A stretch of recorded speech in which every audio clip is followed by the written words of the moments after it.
Hello everyone. This is going to be made into two videos because there are two stories from Disney's DuckTales. In this video I will be reading Masters of the Genie. The news spread quickly. Scrooge McDuck was somewhere in Arabia looking for Aladdin's magic lamp. Huey, Dewey, and Louie had gone along for the adventure. "Come on, lads," said Uncle Scrooge. "According to the map, Aladdin's cave is right around here."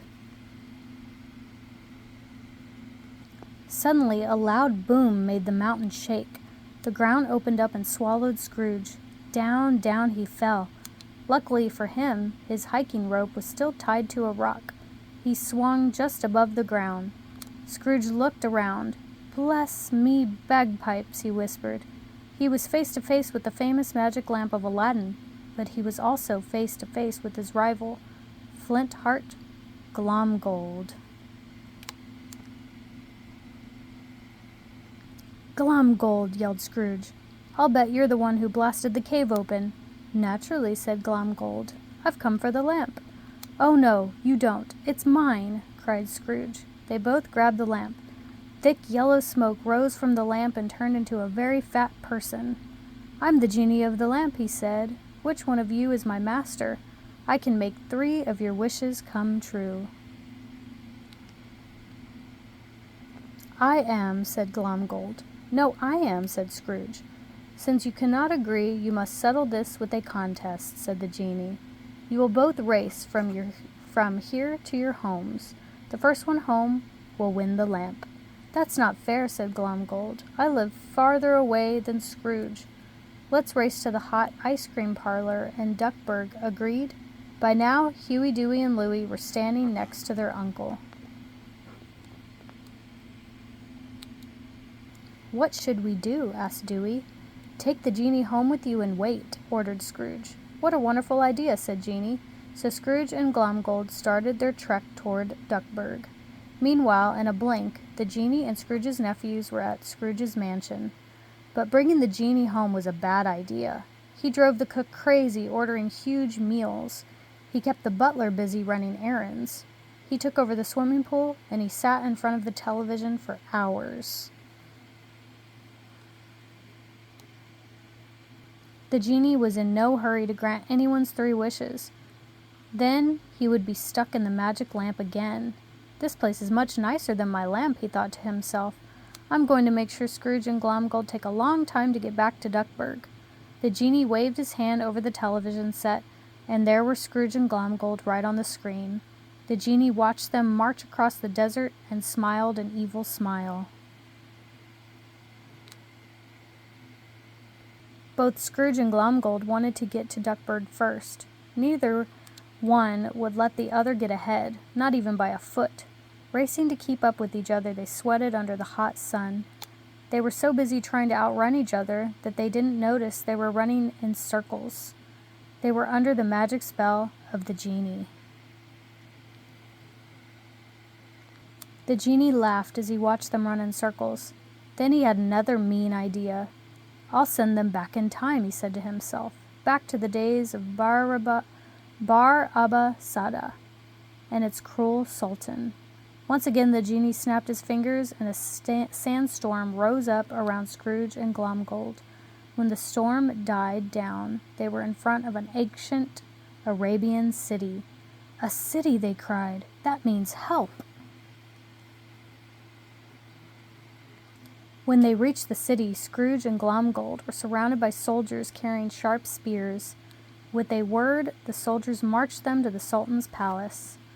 "What are you doing here?" demanded the Sultan. "Bar Abba Sada is a forbidden city. You must be spies." "No, no, you are wrong," cried Scrooge. "We are lost in this desert. We only want to find our way home." "A likely story," laughed the cruel Sultan. He turned to the lady next to him. "Don't you agree, Bazad?" "They are strangers," said the lady. "Perhaps they really do not know that it is forbidden to visit our city." "Please help us," begged Glomgold. "Enough. Take them to the crocodile pit," ordered the Sultan. The guards led them to a dark cell with a pool in the center. Scrooge was thirsty, and he bent down to take a drink. Suddenly, a crocodile leaped out at him. Scrooge jumped back just in time. That night, Scrooge and Glomgold heard someone open their cell door. "Leave quietly," whispered Shahwebazad. "I have put the guards to sleep to help you escape." "But how?" asked Scrooge, following her. "I told him a story. Whenever I tell a story, it puts everyone to sleep. Come," she said, leading the way. "I'll help you sneak out of the city." Meanwhile, Huey, Dewey, and Louie were keeping an eye on the genie. "We have to get him back into the magic lamp," whispered Huey. "Something tells me that Uncle Scrooge won't be able to come home until we do." His brothers agreed, and together they went to the genie. "We've been thinking," began Louie. "The way you've been eating, you're probably too fat to fit into the lamp." "Oh, yes, I can," said the genie. Once he was back inside the lamp, Dewey plugged it up tight. "Hooray, we did it!" yelled the boys. Once he was back in the lamp, the genie lost his powers. The spell over Scrooge and Glomgold was broken. 7 days after the race began, a tired Scrooge McDuck dragged himself up to the door of the hot ice cream parlor. "You're a little late, friend," bragged Glomgold, holding the magic lamp. "You didn't win fairly," said Scrooge. "When your partners came looking for you, you left me stranded in the desert." Glomgold unstoppered the lamp, and the genie appeared. "What is your first wish?" he asked. "That Scrooge be left alone on a desert island," Glomgold replied immediately. Scrooge disappeared. "Ha ha ha," laughed Glomgold. "I wish I could be there to see his face." "That's your second wish," said the genie, and Glomgold found himself on the island with Scrooge. "Oh no!" cried Glomgold. "I wish I had never found this stupid lamp." Instantly, Scrooge and Glomgold were back in Aladdin's cave. Once again, Scrooge McDuck and Flint-Heart Glomgold were face to face where they had first found the magic lamp, but this time there was no lamp. Glomgold's dynamite had made a big hole at the end of the cave. The walls of the cave began to crack and rocks were falling everywhere. Scrooge and Glomgold raced for the exit. Once outside, Glomgold ran away. "Are you all right, Uncle Scrooge?" asked Huey. "Aye, but I nearly left me feathers in there, and all to find an empty cave." "Are we going back home, then?" asked Dewey. "It's hot here, and we really like a good swim in the pool." Inside Aladdin's cave, under a pile of rocks, glowed the magic lamp. The genie would have to wait another 400 years before someone would find it.